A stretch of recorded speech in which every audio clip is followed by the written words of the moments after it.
ఏ దేవుని పాదాల దగ్గరికి అయితే నువ్వు వచ్చావో, ఏ దేవుని పాద సన్నిధిలో అయితే నువ్వు ఆయన స్తుతిస్తున్నావో, ఆ దేవుడు బలం కలిగిన దేవుడు. ఆయన శక్తిహీనుడు కాదు, బలహీనుడు కాదు.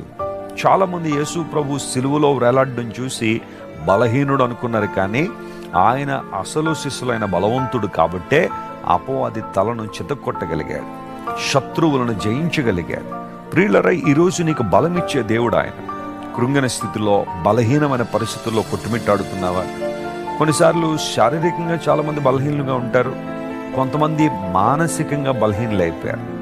శరీరం బాగానే ఉంటుంది, చక్కగానే తింటూ ఉంటారు, నిద్రపోతూ ఉంటారు, లేస్తూ ఉంటారు, శరీరంలో ఏ రోగం లేదు, కానీ మనసు బలహీనమైపోవడం ద్వారా ప్రతి చిన్న విషయానికి చాలా తీవ్రంగా కలిచివేయబడి కలత చెంది అనేకమైన ఇబ్బందులు కొని తెచ్చుకునే వారు కూడా చాలామంది ఉన్నారు. అయితే దేవుడు నీకు మానసిక బలాన్ని ఇస్తాడు.